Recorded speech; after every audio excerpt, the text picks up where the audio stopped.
If you don't already have it open from the previous lesson, go ahead and open up Mandala.ai.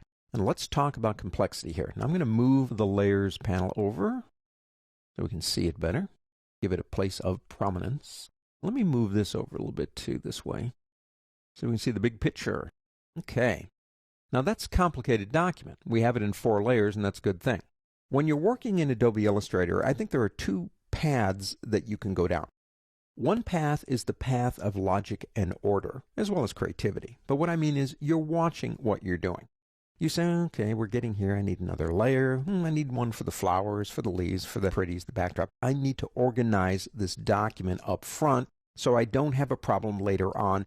And the other way seems to be the path I go down a lot, is I'm so having fun, if you will, with the journey that I'm not watching what I'm doing logically, and I wind up with a document that's very complicated in one single layer.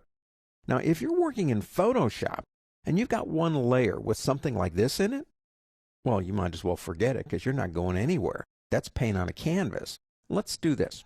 Select Backdrop right over here and go up to this button, Options. Now, you have a Merge selected. So if we had like 2 or 3 layers, we could just merge those layers. I'm going to come down here and flatten the whole thing. Flatten artwork. Now, unlike Photoshop, the items are objects, so they're still separate. But let's say for the sake of argument that we've gotten to this point, and basically we put it all together, and now we come to the realization that, whoa, this thing's kind of complicated. I'm stepping on my own feet trying to do things, or stepping on my own toes. I need to separate this stuff out. And again, if you were in Photoshop, there's no way you could do that. But these are objects. Now, I did something, let's call it cheating, to help out. Like these flowers are a lot of pieces, and there are 1, 2, 3, 4, 5 flowers. I grouped them together. I don't need to spend 20 or 30 minutes here selecting petals of a flower to prove I can select something. We're talking about organizing and moving it, okay? So that's what we're here for. We need more layers. So let's do this. Let's go to Backdrop and click the new button down here. There's a new layer. Let's say this one is going to be our flowers. So we'll type in flowers. Now, years ago, not the last version, but about 2 before that, basically when you double-clicked on a layer, you got all the layer options, and that's the only way you could rename it. So it's kind of nice you could do it right here.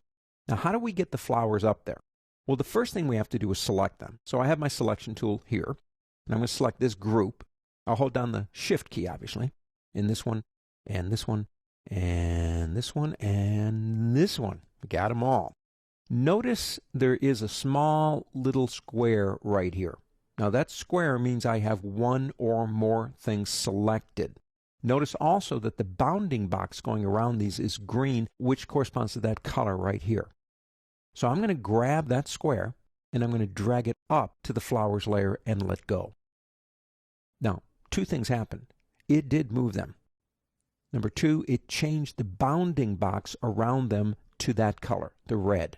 That's a nice feature because it lets me know just by looking at something on the screen when I click on it, based on the bounding box, which layer it's in without looking at the layers panel to figure it out.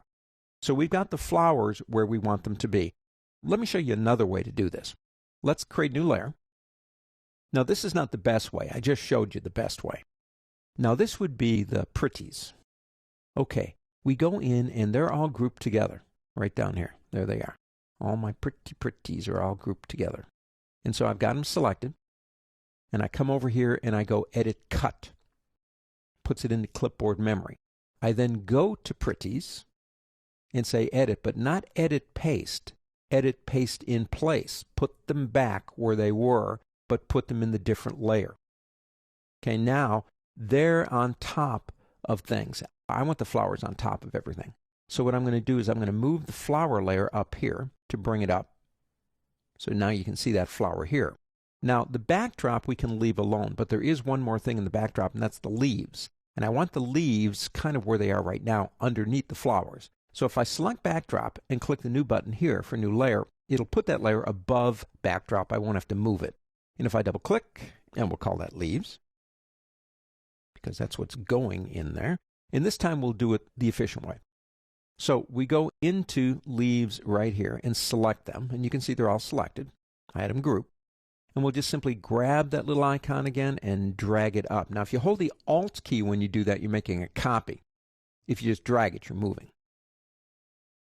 Notice they're moved, which is a good thing.